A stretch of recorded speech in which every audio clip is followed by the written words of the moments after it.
Out of the midbrain and hindbrain, the forebrain is the largest part of the brain.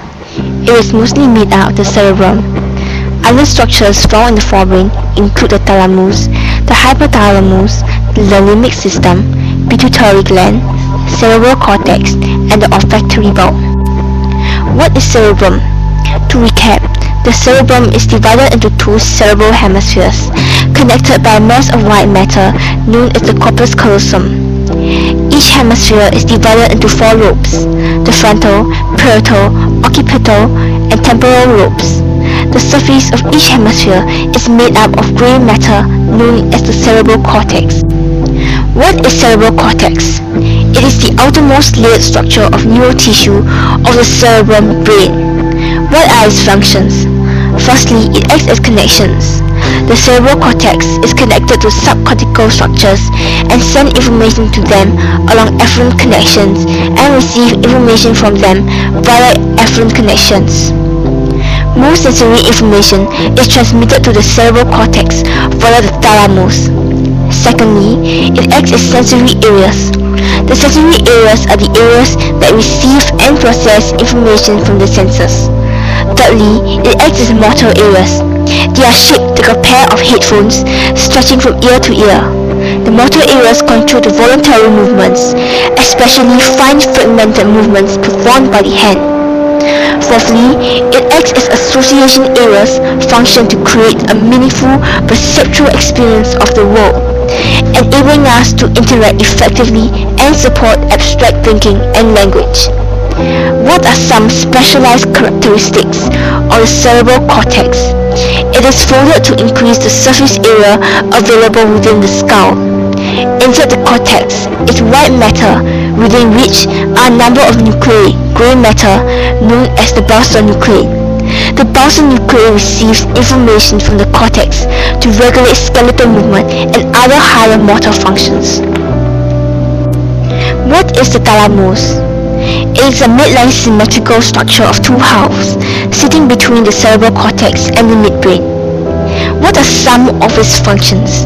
It acts as a relay between different subcortical areas and the cerebral cortex.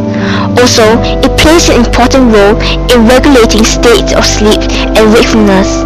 This refers to the psychological basis of the nature of sleep and its functions. What is the hypothalamus? It is a portion of the brain that contains a number of small nuclei with a variety of functions. The hypothalamus is located below the thalamus, just above the brainstem.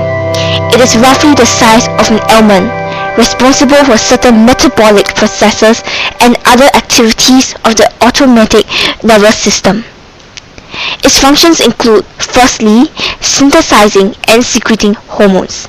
Secondly, it controls body temperature, hunger, and important aspects of parenting and attachment behaviors, as well as thirst, fatigue, sleep, and circadian rhythms.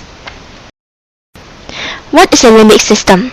The limbic system is a complex set of brain structures that lie on both sides of the thalamus, right under the cerebrum.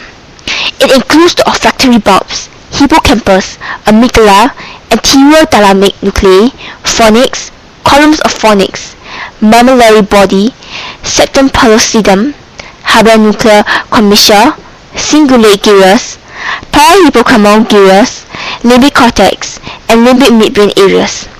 The limbic system supports a variety of functions, including emotion, behavior, motivation, long-term memory, and affection.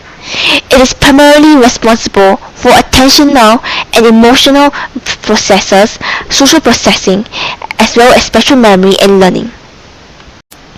What is the pituitary gland? It is a gland about the size of a pea weighing 0.5 grams.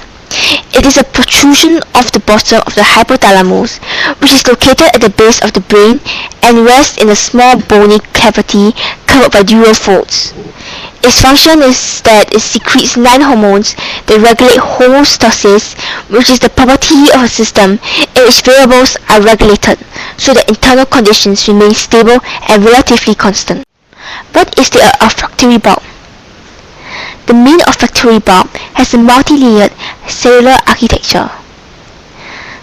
Its functions include discriminating among odors, which is enhancing the sensitivity of odor detection, as well as filtering out many background odors to enhance the transmission of a few select odors.